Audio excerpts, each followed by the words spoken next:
My name is Tony Franks. Born and raised in a tiny town called Damascus, Maryland.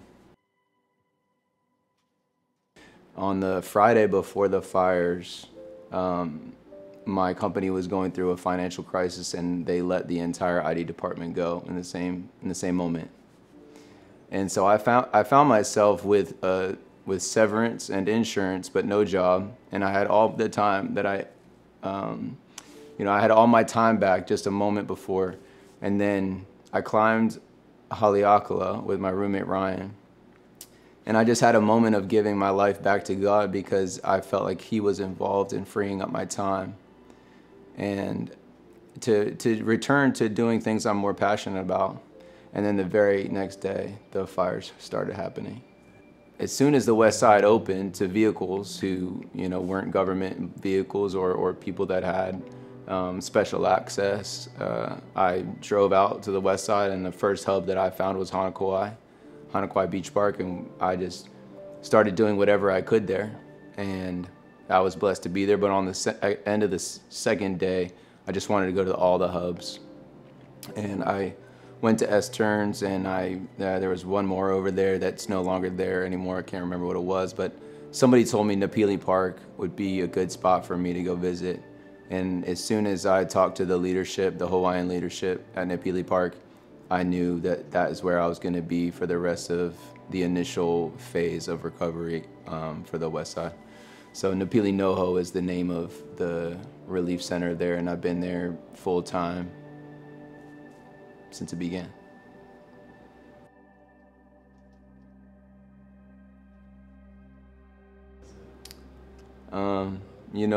The first few weeks were just tears all the time, but tears and hugs. Like this, Napili Park was a happy place that people could come and feel safe just outside the scar, just outside the burn zone. And it was a place of healing right from the start.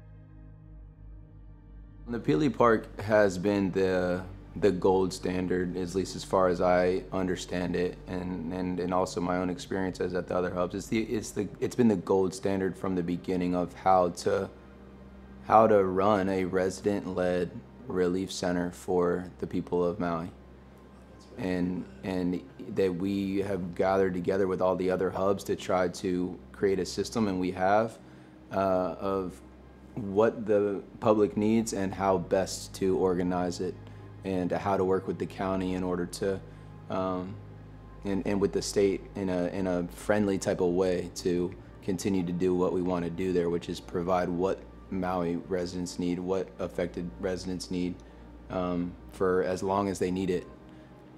And yeah, we'll see what the future of Napili Park is. I don't know exactly. There are big dreams for it to be around a long time, as with a school portion, focusing on Hawaiian culture and language. And so we'll see what happens with that. I can't even begin to tell you the long list of positives in my own life and in the things that I've been able to witness.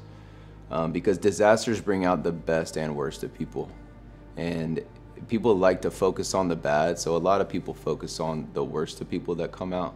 Even in the early days, people were talking about just all these different stories, conspiracy theories, and then some really sad stuff that was going on. But man, I just have such a faith in the heart of a human, that in the human spirit is that the bad times bring out the best in a lot of people. And I got to see that over and over again from day one, with all these random people coming together. Some who lost everything, and they were running the hubs from day one. I mean, even before the fires happened, I knew that Maui was a special place, and special people come to Maui to live, and if they're not special, they leave. And then there's so many beautiful island people that know what this place means and what it could be. And so I was not surprised by the effort. I think certain people I didn't expect to see out there that were, and then some people that I expected to see out there that weren't. But I think it just confirmed to me that there's no other place on earth like Maui, and the islands in general. I mean, dozens of people came from Oahu. Dozens of people came from the Big Island. And I think that the island that showed up most at Napili Park was Molokai.